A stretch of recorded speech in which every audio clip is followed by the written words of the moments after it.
In this video, I'm going to talk about facade articulation. So I've been modeling up Sydney Metro overstation development. So that is, there's the Metro, which is roughly on this black line, and it's going to Sydney Olympic Park into Westmead. So it's going down to here and up to there.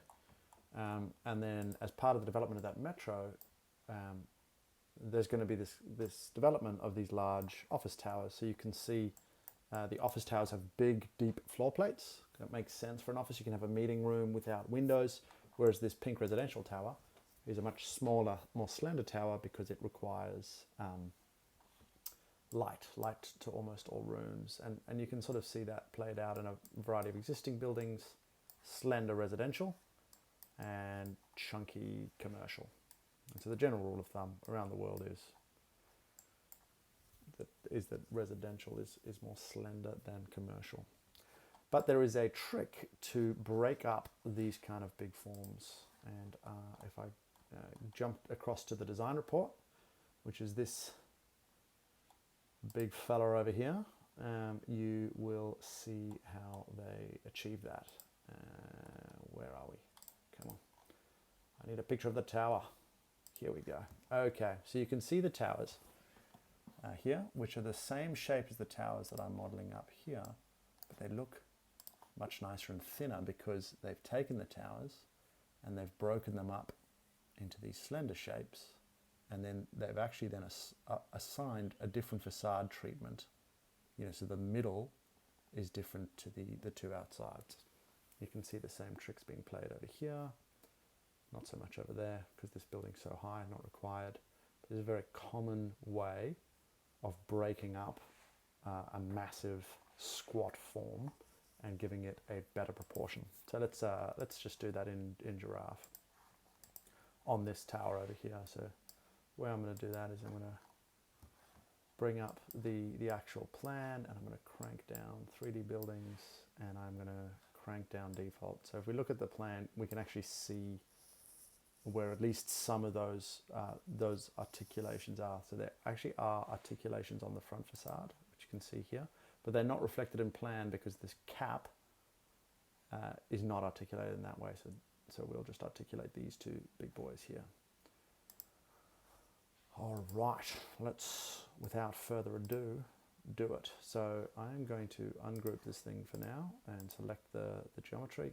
And so the nice thing in Giraffe, you just click on the nodes.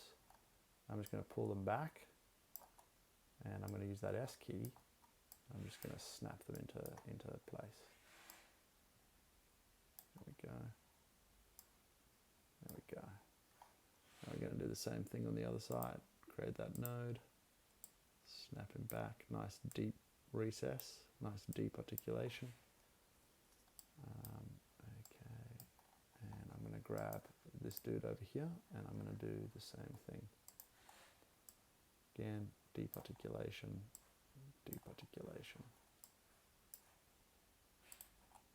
This is part of the reason why in Giraffe you can always grab and change these geometries in a very kind of bespoke way. I mean, how much better does that look? Hey, holy heck! Let's do this guy as well. So I'm actually going to do this. See, I'm just breaking it up. The way Giraffe works is when you break up, when you create a new node, it creates it at the halfway line. So I'm just like sort of repeatedly breaking the thing up halfway, and then I'm going to just indent it. So this is how I'm getting this kind of cap, and then that thing over there. So I'm not going to model out that gap, which is this cool terrace. You can imagine sitting up there and looking out over the view. And my proportions are not identically, are not correct. So let me fix those. So they're sort of more equal. And I'm just eyeballing it in. I'm an eyeball kind of a guy. Some people really like to get into the proportion, the detail, etc. But at the start, eyeball it in. Okay, that looks way better. So now you can see that big guy over there, right? He's squat. The proportion is not that pleasing, whereas this building is starting to have quite a nice proportion. All right, so I've finished breaking down the facades, and you can see how worth it is, right? Whoop.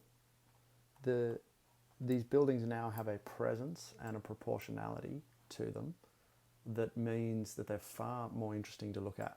And even this subtlety on the roof, where you can see this kind of layering up, and the skyline is more complex with two levels of depth, is adding to these buildings' sense of presence. And I think this kind of sense of presence, this care for form and design and proportion, is something that is valuable even if you only care about the commercial aspect of this, because when people see these buildings within their context, they can see themselves enjoying them, and that these have become a net addition to the city. They're an expression of creativity, of thought, of care, of an appreciation, a developed appreciation for proportion.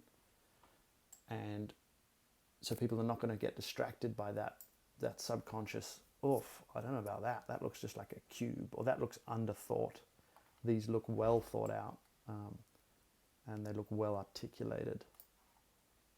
And I think that's a very valuable thing to bring into a discussion, even though it probably mostly happens subconsciously. As in, if people are reacting negatively to a design, they may not even understand what it is that they don't like about it.